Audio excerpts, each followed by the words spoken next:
భగవంతుడు కొట్టే దెబ్బను తట్టుకొని నిలబడగలవేమో కాని, నమ్మినవారు కొట్టే దెబ్బను తట్టుకొని నిలబడటం సాధ్యం కాదు. మనకు ఉన్నంతలో సంతృప్తిగా ఉండటం నేర్చుకుంటే, జీవితం ఎప్పుడూ సంతోషంగానే ఉంటుంది. అడిగితే ఇచ్చేదానిలో ఆనందం ఉంటుంది. అడగకుండా ఇచ్చేదానిలో ప్రేమ ఉంటుంది. పదే పదే అడిగి తీసుకునే దానిలో కష్టం ఉంటుంది. అది ప్రేమైనా, వస్తువైనా. విషాన్ని చిమ్మే సర్పం కన్నా అసూయతో రగిలిపోయే మనిషే అత్యంత ప్రమాదకారి. నీవు మాట్లాడే ప్రతి మాట అతి జాగ్రత్తగా మాట్లాడు. ఈ ప్రపంచం మొత్తం వింటూ ఉంది. కాలక్షేపం కోసం చేసే కొన్ని వేల స్నేహాల కన్నా నీకోసం ఆరాటపడే ఒక మంచి హృదయమున్న స్నేహం ఒకటైనా చాలు. ఎదుటి వ్యక్తి నీపై నేరుగా గెలిచే దమ్ము లేనప్పుడే నీ వ్యక్తిత్వాన్ని విమర్శించడం మొదలు పెడతాడు. గమ్యం అసాధ్యమైతే ప్రయత్నం కూడా అద్భుతంగా ఉండాలి. సమయం ఉన్నప్పుడు మాట్లాడేది పరిచయం. సమయం చేసుకుని మాట్లాడేది బంధం. సమస్యలొస్తే రాని, సవాళ్లు ఎదురవుతే ఎదురవని, ఓటమి తలుపు తడితే తట్టని, నిలుద్దాం, పోరాడుదాం, గెలుద్దాం. కదిలే కాలాన్ని బట్టి మనిషి మారుతాడో లేదో తెలియదు కాని, తగిలే గాయాలను బట్టి మాత్రం మనిషి ఖచ్చితంగా మారుతాడు. మనసులో ఒక రూపం ఫిక్స్ అయితే ఎంతమంది వచ్చినా కళ్ళకు మాత్రమే నచ్చుతారు, కాని మనసును మాత్రం తాకలేరు. ఈ లోకంలో నటించే మనుషులే ప్రశాంతంగా ఉన్నారు. నటించడం రాక ప్రేమాభిమానాలు పెంచుకున్నవారు పిచ్చివాళ్లుగా మారుతున్నారు. మనం సుఖంగా ఉండడానికి అత్యంత సులభమైన మార్గం ఇతరులను సుఖంగా జీవించేలా చేయడమే. మీకు నచ్చినట్లుగా జీవించండి. ప్రపంచంలోని ప్రజల అభిరుచులు ప్రతిక్షణం మారుతూనే ఉంటాయి. రాసుకున్న విధంగా పుస్తకం ఉండొచ్చేమో కాని, ఊహించినట్లుగా జీవితం మాత్రం ఉండదు. ఇష్టంగా ఆశపడ్డ ప్రతిసారి మనసుకు ఏదో ఒక గాయం అవుతూనే ఉంది. కాలం ఎప్పుడూ ఒకేలాగా ఉండదు. నిన్ను చిన్నచూపు చూసిన ప్రతి ఒక్కరికి బుద్ధి చెప్పే రోజు అంటూ ఒకటి వస్తుంది. ఇది ముమ్మాటికి నిజం. అంతవరకు కాస్త ఓపిక పట్టు. మౌనం మనస్సును శుద్ధి చేస్తుంది. ధ్యానం బుద్ధిని శుద్ధి చేస్తుంది. దానం సంపాదనను శుద్ధి చేస్తుంది. ఉపవాసం ఆరోగ్యాన్ని శుద్ధి చేస్తుంది. క్షమాపణ సంబంధాలను శుద్ధి చేస్తుంది. డబ్బు తొడగొడుతుంది, పడగొడుతుంది, చెడగొడుతుంది, విడగొడుతుంది.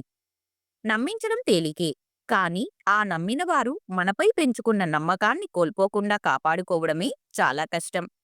మొదటి ప్రయత్నానికి ఎన్నడూ వెనకడుగు వేయవద్దు. ఎందుకంటే విజయం పొందినవారు కూడా ఒకనాడు ఇలా మొదటి అడుగు వేయటానికి భయపడినవారే.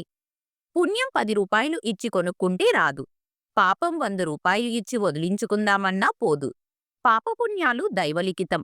కర్మఫలం అనేది ఒకటి ఉంటుంది. నువ్వు ఏది ఇస్తే అదే తిరిగి ఇస్తుంది. నీ తోబుట్టువుకి రక్షణ కల్పించేందుకు నువ్వు సింహంలా ఉండు, తప్పులేదు. కాని మరొకరి తోబుట్టువుల పట్ల మృగంలా ప్రవర్తించకు. సంతోషంగా ఉన్నప్పుడు అందరూ చేతులు కలుపుతారు. కాని కష్టంలో ఉన్నప్పుడు కొందరే చేయూతనిస్తారు. చేతులు కలిపిన వారిని గుర్తుపెట్టుకో. చేయూతనిచ్చిన వారిని గుండెల్లో పెట్టుకో. మొక్క త్వరగా పెరగాలని నీరు ఎక్కువ పోస్తే మొదలు కుళ్ళిపోయి చనిపోయినట్టుగా జీవితంలో కొన్ని బంధాలు ప్రేమ ఎక్కువ చూపితే చులకనగా తీసుకొని బంధానికి ముప్పు తెస్తారు. ఎప్పుడైతే నీ విలువను నువ్వు గుర్తించడం మొదలు పెడతావో అప్పుడే నీ చుట్టూ ఉన్న నీ వ్యక్తిత్వానికి తగని వ్యక్తుల మధ్య ఉండడం కష్టమని అర్థమవుతుంది. నీ మాటలను నీవు ఇతరులకు వడ్డించే ముందు నీవు కూడా ఒకసారి రుచి చూడు. మీ నడవడిక ఇతరులను ప్రభావితం చేస్తుందని ఎప్పుడూ గుర్తుపెట్టుకోండి. ప్రేమించిన బంధంలో బాధ్యత లేకపోతే నువ్వు ఎంత ప్రేమ చూపించినా అక్కడ ఏమీ కనబడదు. మనసు ప్రశాంతంగా ఉన్నప్పుడే మనం చేసే పనిలోనూ మాట్లాడే మాటలోనూ స్పష్టత ఉంటుంది.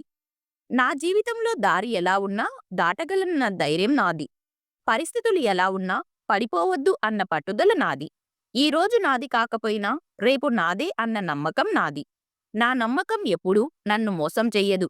ఎందుకంటే నా నమ్మకమే నా బలం. సంవత్సరాలు మారినంత మాత్రాన మన జీవితాలు మారిపోవు. ముందు మన ఆలోచనలు మారాలి. మంచి చెడులను సమానంగా స్వీకరించాలి. ఎందుకంటే పుష్పం వికసించాలంటే ఎండా వాన రెండూ కావాలి. పోగొట్టుకోవడం చాలా సులభం, కాని సంపాదించుకోవడమే చాలా కష్టం. అది స్నేహమైనా, ప్రేమైనా, నమ్మకమైనా. ఆడవాళ్ల మనసులో ఉన్న ఆలోచనల్ని, బాధని అర్థం చేసుకోవడం ఏ మగాడి తరం కాదు.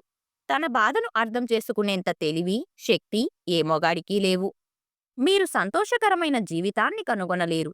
మీరే దానిని నిర్మించుకోవాలి. ఆనందంలో ఉన్నప్పుడు మీతో ఎవరున్నారని కాదు. మీరు బాధలో ఉన్నప్పుడు మీకు అండగా ఎవరున్నారు అనేదే నిజమైన బంధం. బ్రతకాలంటే నటనైనా రావాలి, లేకపోతే మాటలతో మాయ చేయడమైనా రావాలి. మంచితనం, నీతి, నిజాయితీ అంటూ కూర్చుంటే బ్రతికుండగానే సమాధి కడతారు, గుర్తుపెట్టుకో. వ్యక్తిగతంగా ఎదగటానికి సూత్రాలు: 1. ఏదైనా తప్పుగా అనిపిస్తే అది చెయ్యవద్దు. 2. ఏమి చెప్పాలనుకున్నా సూటిగా చెప్పేయండి. 3. మీ గురించి మీరు తక్కువ చేసుకుని మాట్లాడవద్దు. 4. మీ కల ఏదైనా సాధించే వరకు వదలవద్దు. 5. లేదు, కాదు అని చెప్పేందుకు మొహమాట పడవద్దు. 6. అవును అని చెప్పేందుకు భయపడవద్దు. 7. మీపై మీరు నమ్మకంతో ఉండాలి. 8. మీ చేతిలో లేని దాని గురించి ఎక్కువగా ఆలోచించకండి. 9. నిరాశావాదులకు దూరంగా ఉండండి. మీకు సంతోషాన్ని కలిగించే విషయాల కోసం ఎల్లప్పుడూ సమయాన్ని వెచ్చించండి. చుట్టూ చీకటి చుట్టుముట్టినప్పుడు చిరుదీపం ఎంత కాంతినిస్తుందో, కష్టం వచ్చినప్పుడు నేనున్నాననే చిన్న మాట చెప్పలేనంత ధైర్యాన్నిస్తుంది. ఇవ్వాల్సిన సమయంలో విలువ ఇవ్వకపోతే తర్వాత నువ్వు ఇద్దామనుకున్నా వాళ్ళు తీసుకోలేరు. ఎలాంటి ప్రయోజనం ఉండదు. ఎందుకంటే ఎవరికైనా ఆత్మాభిమానం అనేది ఒకటి ఉంటుంది. గుర్తుపెట్టుకో, చేసిన అవమానాలు, పెట్టిన బాధలు, వెనక తీసిన గోతులు, ముందు పలికిన నీతులు అన్నీ గుర్తున్నాయి. లెక్క కట్టి వడ్డీతో సహా తిరిగి ఇచ్చేస్తా. మనతో రోజూ మాట్లాడే వాళ్ళు ఒక్కరోజు మాట్లాడకపోయినా భరించటం చాలా కష్టం. వెనక్కి తిరిగి చూడకు. నిన్ను కాదనుకున్న కాలం కోసం, నిన్ను వద్దనుకున్న మనుషుల కోసం. ఈ వీడియో మీకు నచ్చితే please like, share and subscribe to our channel. అలాగే వీడియో మీకు ఎక్కువ నచ్చిందో తప్పకుండా కమెంట్ చేయండి. Thank you.